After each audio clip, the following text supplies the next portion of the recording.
का कहियो गोलू, मन तो पूरा भीतर से एकदम भारी हुआ, देह पूरा थाक गयल हो।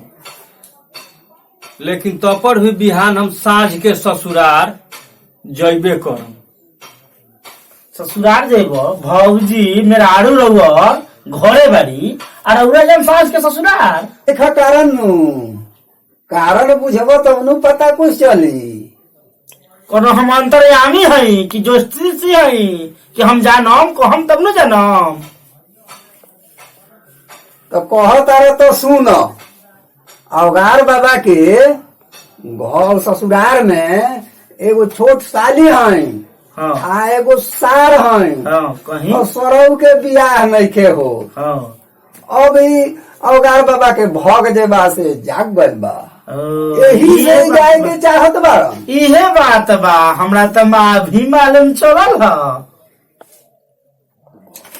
बुझत तू लोग नइखा लोग नु, बात ऐसन बा कि हवा मेहरारू हमर देह ने करला, आ उहाँ हम जाम तो एगो हमर छोट जौन साली बा देह ने भी करला, थोड़ा फगुआ के माजा भी ले ले हम।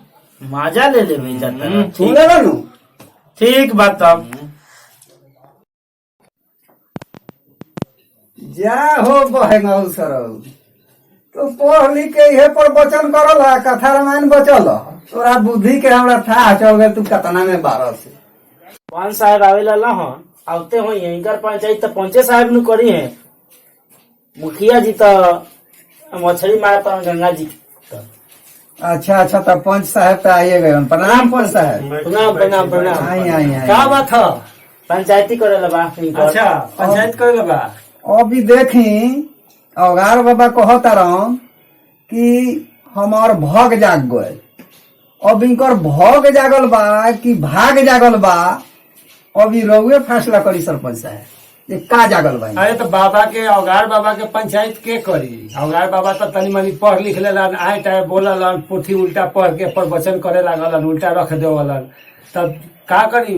मुखिया जी के बोला के पंचायत कराई लोगन। मुखिया जी तो गंगा जी तो मछली मारता गंगा जी के तीरे, कहलन के हम नहीं आए, मछली मारला तो छुट्टी नहीं खे। अरे तो छोड़ा, बाबा जे कह तरीके से करे तो ई कैसे हो जाए? रउआ सरपंच हईन, रउए कुछ कहे के पड़ी, रउए जे कह से हमनी का मानब। हाँ बाबा, गाँव में नहीं चले अरे दे उल्टे पोथी रख के आए टाइम पढ़ल, कैसे भाग जागल कैसे भाग जागल नहीं समझेब। अब रौरा पंच बनी, अब रौरे नु बताए। अच्छा तो ठीक बा, तू लोग नहीं मनब तो हम पंचायत करब। समझी लोगन, पंचायत होई, लेकिन अब भैया अवगार बाबा कहीं जाता रह। अच्छा कहाँ बाबा, कहाँ जाता रह? ससुरार। ससुराल जी को होली अब की ससुरालिये आपके से। ससुरारे अब किन मन। अच्छा सालिये से होली मनावे के बाद सालिये से दो होली दिन का धूम सवार हो गल बा, अब तो जैबे ससुराल जइबे करी मनावे। हम। हाँ मनी है ने। तो सुनो लोगन, हाँ, बोलिए। ससुराल बिहाने में फगुआ बा। हाँ, बिहाने फगुआ बा। इनका के ससुराल जाए तो वहाँ से आई हन, तो ये चीज के हमनी के पंचायत कर दिया। ठीक बा अगर बाबा? हाँ ठीक बा। तू आए टाइम करत रह ससुराल जहाँ, ससुराल में देखी हो ठीक बा। साली सब बड़ा हैरान करली सब। ठीक बा, बच के रही हो। हम जात है, तू वहाँ से आओ तो हम पंचायत एकर कर दे। ठीक बा। ठीक बा, अखाड़े के बाद। ठीक बा। 19 के पक्का पंचायती हो जाए पंचायत। ठीक है। हे सरौ लोगन, तू लोग मुंह मराव, अवगार बुआ चलन अब ससुरार, अब सूरज डूबे वाला बा, हम चलनी। ठीक बा, जातनी। चलो ससुरारी तो आ गई नी, लेकिन साला कोनो नईखन सा, कोनो सलियोर लख से उहो ममहर चल गयल। आ ससुर जे ने हमरा के कढ़ी बड़ी खिया दिलन है कि पेटे गड़गड़ गड़गड़ करत, बुझात कि पेट में गैस हो गल बा। ओका तनी बैठ ले, खैनी उनी खा के तनी पैखाना उखाना कर लेवल जा, तनी मनो हल्का हो जाए।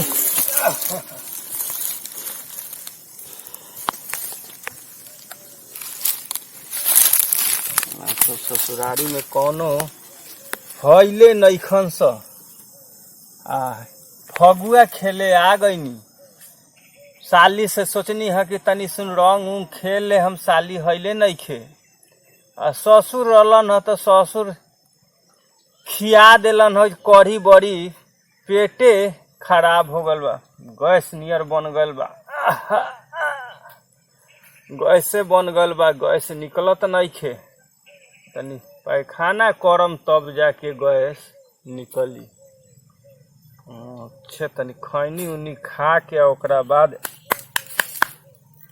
खैनी खा के तनी सुन बुझाता कि मनवे कैसन दो हो गल बाटे, एकदम हारला नियन। अब तनी मन करता कि तनी सूत लीही, सूत के ओकरा बाद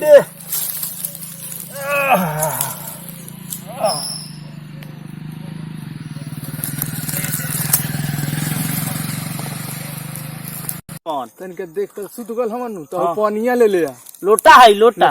आ तो पानी होतै नु। हाँ है बिहार है के। नु देख तो देख क्या। हाँ पानी तो है ही। है जांगवा डाल दे।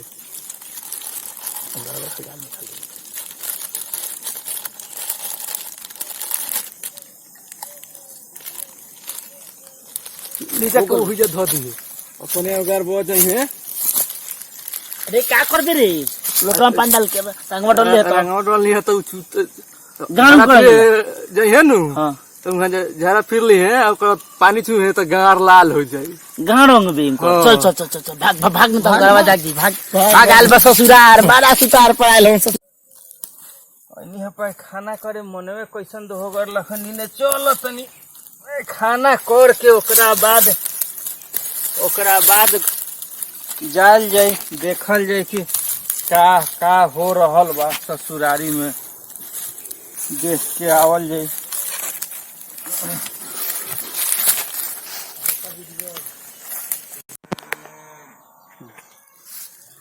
अरे साला इस सरवा से सब हमर हाथ रंगा गइल, बुझाता कि साला कोनो कुछ कैला हन ससुरारवा में आके इ त बुझाता हाथों रंगा गल, बुझाता कि साला गारो रंगा गइल है। बाप रे बाप ई साला हमरा का हो गइल, बाप रे बाप ई त बड़ा हमरा कहे मतलब फेरा में पड़ गई नी। अरे बाप रे बाप अब ससुरारी नहीं आम रे बाप, ई त हमर सारा सरवा से हाथ गार सब रंग देलन स ना रे बाप। अब ऐसे अच्छा हमर घर ही ठीक बाटे, घर ही जातनी, लेकिन अब ससुरार नहीं रे बाप, अब हम जातनी। ओ सुनली हा कि अगार बाबा आ गइल बा। हां देखनी है कि खनिया के चौड़ा ना है दौड़ल दौड़ल लबा घरवा लोटा लेके आइल बा। हां कि तोरा गाइल है थोड़ा देखनी हो तो ओकरा के न होय तो बुला लिया का। हां तो बुला लिए तो ठीक है। रौरा चली मंदिर पर हमका के ध के उगार बाबा के लेके आवत तनी मंदिर पर वहीं होली गवाई। ठीक बा ठीक बा। हाल समाचार पूछा जाए कि तू कैसे रंगाइल बा। हां कैसे बीतल का भइल से पता चल जाई कम से कम। होली आई का कहानी वाला जानते बानी, सब कोई जानता। ससुराल से लोटा लेके चल एला, एक चित्तर उहारा गा गए।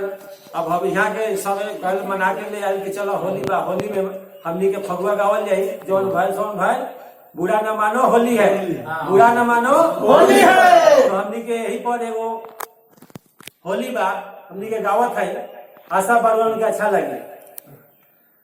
ससुरारी में होली मनावा बाबा, ससुरारी में होली मनावा, ससुरारी में होली मनावा बाबा, ससुरारी में होली मनावा, ससुरारी में होली मनावा बाबा, ससुरारी में होली मनावा, ससुरारी में होली मनावा, ससुरारी में होली मनावा, ससुरारी में होली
जाओ